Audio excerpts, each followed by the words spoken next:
안녕하세요, 우리입니다. 제가 입시를 치를 때는 시간이 정말 느리게 갔는데 이제는 시간이 정말 빨리 가는 것 같네요. 올해 경쟁률 나온 게 엊그제 같은데 벌써 1차 합격 결과도 나오고 다음 주면 면접을 보시겠네요.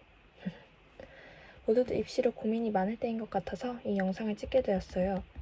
저는 인천국제고 1학년을 재학 중이고 학원 없이 고등학교 입시를 준비했습니다. 저처럼 학원에 도움을 받지 않는 분들에게 조금이라도 도움이 되었으면 하는 마음에 제 면접 준비 과정과 후기를 적어보려고 합니다.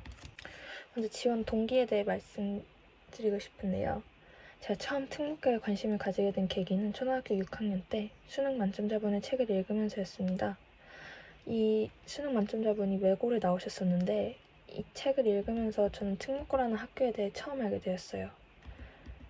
이때는 무작정 책에 나온 외고를 꿈꾸다가 주변 지인분들이 국제고를 진학하셨다는 말을 듣고 국제고에 대해 알아보기 시작했어요. 저는 사회 문제에 대해 관심이 많아서 언어만 중점적으로 하는 외고나 다른 학교보다는 국제고에 더 맞을 거라고 생각해 인천국제고에 지원하게 되었습니다. 자기소개는 이미 마감된 걸로 알고 있어서 이번 영상은 면접 준비 방법을 중점으로 다뤄볼게요. 저는 11월에 기말고사가 끝난 뒤부터 제 활동 사항들을 바탕으로 완성된 자소서를 읽고 예상 질문을 만들고 답변을 글로 쓰면서 준비했어요. 실질적인 말로 준비하는 기간은 한 2주 정도 되었던 것 같아요. 이렇게 준비하다가 면접 일주일 전부터는 학교에서 특목고를 준비하는 친구들을 다 모아서 수업을 듣는 대신 빈 교실에서 면접을 준비할 수 있도록 도와주셨어요. 한 6명 정도 됐고 국제고를 준비하는 친구는 저 포함 2명이었는데요. 이 친구들이랑 계속 공통질문 기출에 대해 대답해보고 의견을 나누거나 모의 면접 연습했던 게 큰 도움이 되었어요. 6명 중 4명이 면접 대비 학원을 다니고 있었는데 이런 친구들이 확실히 말을 잘하는 것 같더라고요. 그래서 초반에는 학원 다닐 걸 하는 후회도 많았지만 연습을 반복하다 보니 어느새 그 친구들과 실력이 비슷해지기 시작했어요. 그러니까 학원을 안 다닌다고 해서 크게 걱정 안 하셔도 됩니다. 이렇게 친구들과 연습하는 것 말고도 부모님이 찾아주신 기출 질문들에 대해 간단히 답변하는 연습을 반복했던 것도 도움이 되었어요. 인터넷에 특목고 면접 질문이라고 검색하면 막 자신을 한 단어로 표현한다면? 이나 기숙사에서 친구랑 갈등이 발생하면 어떻게 대처할 것인가요? 이런 공통질문의 성격을 띠는 개인 질문들이 많이 있는데 이런 문제들을 꼭 준비해 가세요. 인국은 이런 질문을 많이 하시는 것 같아요. 제가 받은 질문들 중 절반이 이런 거였거든요. 또 답변을 할 때 최대한 자소서나 생기부 내용을 강조하거나 비슷한 사례를 사용해 답변하는 연습을 했습니다. 기출문제를 찾아보니 문제의 큰 틀들은 각각 비슷한 것 같아서 각 틀에 맞는 사례들을 하나씩 준비했습니다. 예를 들어 갈등 상황을 주도적으로 해결해본 경험이나 누군가를 도와준 경험 이런 식으로요. 그런데 실전에서는 조금 더 디테일을 요하는 문제가 나올 텐데 그러면 그때 디테일을 추가하는 순발력 연습을 해봤어요. 면접 질문 준비를 하면서 공통은 진짜 대비하기 어렵다는 생각이 들어서 저는 개인 질문 위주로 준비해갔습니다. 그 덕분인지 질문 중 절반 넘게 제가 예상한 범위에서 나왔습니다. 그래도 공통질문에 대해 준비했던 방식을 간단하게 말씀드리자면 저는 전년도 기출문제들 플러스 타 특목고 공통질문 기출에 대해 답변해보는 연습을 했어요. 타 학교는 인국이랑 공통질문 진행 방식이 달라요. 하지만 저는 인국 방식에 맞춰서 5분 안에 답변해보는 연습을 했어요. 저희 학교는 이때 메모 같은 건 하지 못하고 5분 안에 전부 머릿속에서 구상하고 답변까지 해내야 합니다. 저희 중학교에서는 진로 선생님이 찾아주신 자료와 학원에 다니는 친구들이 갖고 있는 일부 자료들을 서로 공유하면서 진행했습니다. 이런 식으로 자료를 준비해 주신 것도 있고 아니면 부모님이 준비해 주신 자료인데 이러한 질문들에 대해 제가 어떤 답변을 할지 좀 구체적으로 글로 적어보는 걸 한 2주 정도 했던 것 같고요. 그 면접 준비하기 한 달 전부터요. 그 나머지 2주부터는 제가 준비했던 이런 질문들을 친구들이 직접 실전 면접처럼 물어봐주는 연습을 많이 했는데 그때는 물론 제가 이렇게 글로 써서 준비했던 것도 있지만 미처 다 써보지 못한 것도 있었는데 그런 것들을 답변할 때 조금씩 순발력이 길러지는 걸 느꼈습니다. 면접 당일 저는 아침에 그동안 뽑은 예상 질문들과 답변들 그리고 자소서에 있는 심화 탐구 내용 관련 자료들을 출력해 갔습니다. 도착해서는 자료들이나 제가 다른 그냥 소설책 하나를 준비해 가는데 그런 걸 보면서 시간을 보냈습니다. 중간중간 자려고 시도도 해봤는데 긴장한 탓인지 10분도 안 돼서 바로 깨버리더라고요. 저는 오후조 거의 끝번호라 한 5시간 정도 대기했어요. 나올 때는 해가 거의 다 져 있더라고요. 그 전까지는 크게 긴장을 하지 않았는데 대기하면서부터 정말 긴장되더라고요. 대기 시간에는 전자기기를 모두 제출해야 하고 그 외에 모든 자료는 출력해 가신 자료들은 읽어도 괜찮습니다. 이후에 한 5명씩 끊어서 대기를 하다가 5명씩 끊어서 면학실로 이동을 하는데요. 자기 조 순서가 되면 면접실에 입실을 하게 됩니다. 저는 면접실에 입실할 때 먼저 노크를 한 뒤 문을 열고 들어가자마자 안녕하십니까? 라고 인사를 했어요. 그리고 자리에 앉으면 면접관 분께서 준비되면 시작하세요 라고 말씀해 주십니다. 이 이후에 종이를 뒤집으면 되고 여기에는 공통질문 1, 2번이 모두 적혀있는 종입니다. 제가 종이를 뒤집으자마자 타이머를 시작하시는데 거꾸로 가는 타이머가 아니라 그냥 스톱워치를 시작하세요. 인국 준비하시는 분들이라면 작년 기출문제 한 번씩 다 보셨을 텐데요. 그래서 효율성을 바탕으로 학습법을 발전시킨 사례를 말씀드렸습니다. 근데 솔직히 조금 1번은 제대로 답변을 못한 것 같습니다. 그래서 저는 잘 모르겠는 1번보다는 그래도 자신 있는 공통 2번에 집중하는 것이 낫다고 판단해서 공통 2번에 좀 시간을 많이 썼습니다.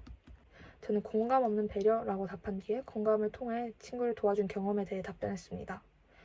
이 답변 내용이 원래는 인성 부분 개인 질문에 대해 답변하려고 준비했었던 건데 이 글을 읽자마자 그냥 갑자기 이 생각이 문득 떠오르더라고요. 그래서 그냥 공통 질문 답변으로 사용했습니다. 이렇게 제가 아까 말씀드린 것처럼 부분별로 준비해 가다 보면은 이렇게 공통 질문에서 얻어 걸리는 경우도 있으니까 이렇게 큰 틀에 맞춰서 준비를 하시는 걸 더 추천드립니다. 세세한 디테일에 굳이 맞추실 필요는 없을 것 같아요. 제가 답변 결론을 재진술하려던 중에 시간이 딱 끝나서 개인 질문으로 넘어갔습니다. 개인 질문으로 넘어갈 때는 딱히 타이머를 중단하시진 않고요. 그냥 바로 넘어가셔가지고 좀 당황했던 기억이 있습니다. 그 시간이 딱 끝나면은 개인 질문으로 넘어가겠습니다. 이런 식으로 한 말씀을 제 개인 질문은 자소서나 상황 가정하는 문제가 많이 나왔습니다.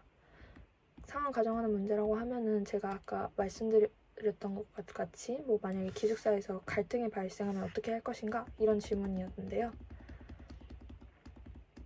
면접 보는 동안 면접관분들 표정은 별로 안 좋으셨어요. 한 분은 아예 관심이 없으신 듯 했고 다른 한 분은 계속 눈을 마주쳐 주셨어요.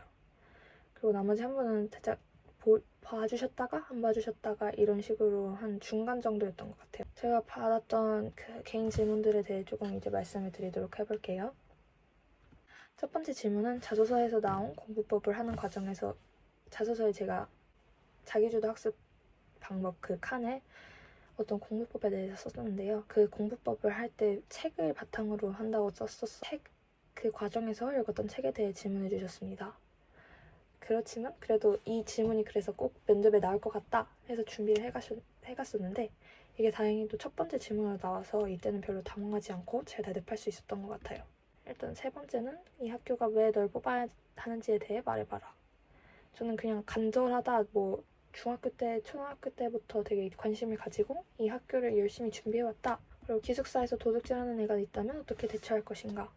이거는 제가 확실히 상황을 제대로 파악한 뒤에 이 친구가 도둑이 맞는지 판단을 하고 만약에 맞다면은 이 친구랑 먼저 대화를 해보고 만약에 이 친구가 대화가 잘 풀어나가지 않는다 그러면은 선생님들께 말씀드릴 거라고 했습니다. 그리고 다음 문제는 잘하는 애들 사이에서 전학을 가는 학생들이 많은데 이러한 전학을 가지 않기 위해서 살아남기 위해서 어떻게 할 것인가. 저는 자소서랑 공통질문같이 제가 중학교 생활을 하면서 쌓았던 제 공부법을 더욱 보완시키고 또 성찰을 통해서 발전하면서 버텨나갈 것이라고 답변했습니다.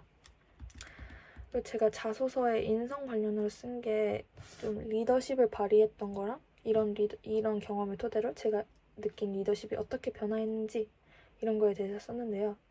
이거 관련해서 모둠 활동에서 소극적인 애들 대신 적극적인 애들이 많으면 어떻게 대처할 것인가 이렇게 질문을 해주셨는데 이것도 딱히 질문에 가진 않았어요. 이것도 살짝 예상할 수 없는 제가 말하면서도 느끼셨을 것 같은데 저는 개인 질문을 굉장히 많이 받았습니다. 대충 세봐도 한 6개는 넘는 것 같은데 제가 이렇게 많이 질문을 받은 이유가 제가 너무 짧게 질문을 대답했어서 그렇습니다. 보통 한 30초 정도씩 대답을 하는데 저는 한 20초 정도밖에 말 안 했던 것 같아요. 저는 면접이 딱 끝나고 나서 일단 너무 짧게 대답한 게 너무 후회가 됐고요. 그때 제가 원래도 이렇게 짧게 말했었는데 이거는 좀 아닌 것 같다 해서 면접을 준비하는 기간 동안 최대한 좀 길고 천천히 말하는 연습을 많이 했었는데요. 긴장하다 보니까 이런 게 하나도 생각이 안 나고 타이머를 볼 시간도 없어가지고 그냥 제 원래 습관대로 빠르게 말해버린 것 같습니다. 그래가지고 공통 질문 1번을 망친 것과 개인 질문을 너무 짧게 답변한 것이 너무 후회되고 불안해서 면접 후에는 떨어질 줄 알았습니다. 그래도 좀 제 답변한 내용이 좋았던지 아니면 생기부나 이런 자소서 내용을 좋게 평가해 주신 건지 그래도 운 좋게 합격을 해가지고 좀 더 빨리 이런 영상을 올려드리고 싶었는데 저번 주에 시험이 끝난 터라 좀 정신이 없었어서 이제야 영상을 찍고 편집해서 올립니다. 제가 작년에 그리고 중학교 생활 내내 인국을 열심히 준비했던 것과 같이 이번 예비 19기 분들도 정말 열심히 준비하셨을 거라고 생각합니다. 그간의 노력이 꼭 보답받으실 수 있기를 바랍니다. 올해 입시 준비하시는 모든 분들 화이팅 하세요. 그럼 지금까지 영상 시청해주셔서 감사합니다.